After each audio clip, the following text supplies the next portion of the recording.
Hey everybody, today we're going to be doing my first cooking tutorial. We're going to be making chicken marsala. I will be doing voiceover through the actual recipe just because I want to make sure we have the camera focused on the food as we cook it. And yeah, so let me know how you like it and leave some comments down below. Maybe some suggestions for another recipe or two that you might want me to try out.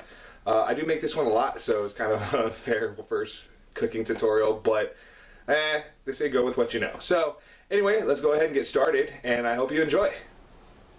So here is a quick rundown of everything you're going to need to make this dish. Something to remember is that the 2 cloves of garlic, one is going to be diced or minced, and one is going to be whole. Here I am making the rice. I've already added the 1 cup of rice to the rice cooker, and I am now adding my 1 cup of chicken broth. After the chicken broth is added, you're going to see me add that 1 whole clove of garlic that I took the back of my knife and mashed down with. Then you're just going to set that and put that to the side for now. Alright, so the chicken, you'll see me dropping it into a Ziploc bag. In the bag I have 3 tablespoons of cornstarch. You're going to want to go ahead and make sure that bag is fully sealed, because right after this you're going to shake it vigorously to coat the chicken, and then you're going to set that to the side. So here I have my pan. It is on medium-high, and I'm adding olive oil. I like olive oil because it adds a lot of extra flavor, but you could also use a high-heat oil like grapeseed oil, and that does make the chicken a bit more crispy, but that's really up to you. And you can watch me fail that I forgot I had a ceramic pan, and the oil is not really going to spread out. It's just going to pull back up. Oh well.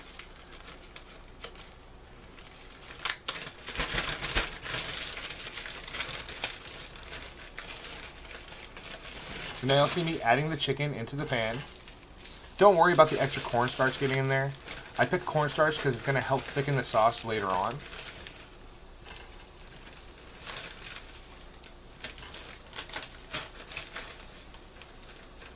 The cornstarch does tend to absorb a bit more of the oil, so I go ahead and add a little drizzle more of olive oil.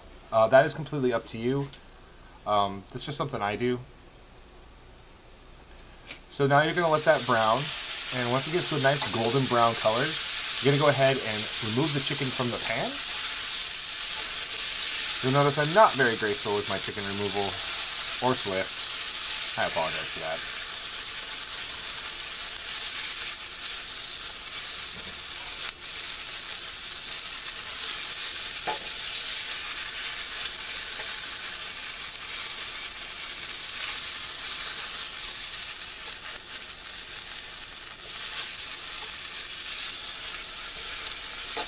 Slowly but surely, it's getting out of the pan.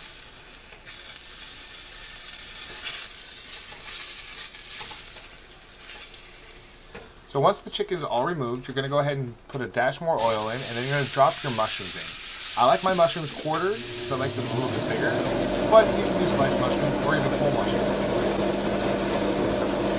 You want to make sure not to add any salt at this time, because it's going to draw the water out of the mushrooms. I like my mushrooms to get nice and brown before I add anything. So I do add pepper. It looks like I'm adding a ton of pepper, but my shaker will be stuck. So I do love pepper. So once it's got a little bit of brown mushrooms, you're going to go ahead and add that 1 whole diced onion. You're going to mix that around a little bit, make sure the oil coats the onion. And then you're going to let that cook down until the onion gets a little bit brown. At that point, this is when we're going to add the minced or diced garlic. You want to add it at this point so it doesn't overcook. You don't want it to burn. You just want it to get in there, release its oils and its flavors into the mushrooms and the onions. So once that's cooked for just a moment or two, you're going to go ahead and reintroduce the chicken back into the pot. You're going to give that a nice mix around.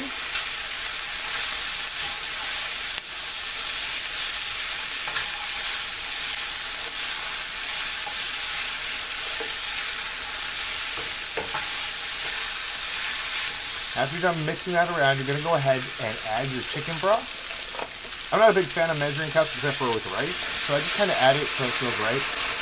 So it's about, I don't know, about filling up halfway up the pan, or at least halfway what's in the pan. At this point, I'm going to grab my Marsala.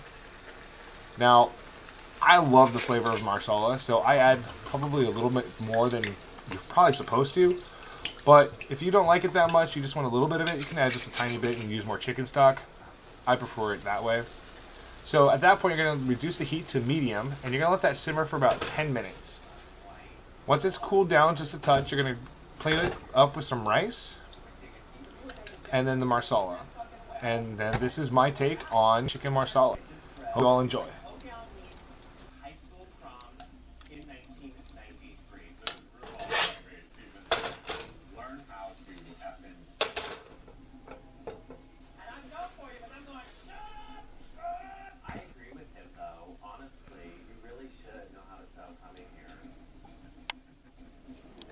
So I hope everyone enjoyed my first cooking tutorial. If you have any suggestions for something for me to cook in the future, just leave a comment down below. I will do my best. Anyway, everyone have a great night or day, depending on where you're at, and I'll talk to you all soon. All right, subscribe.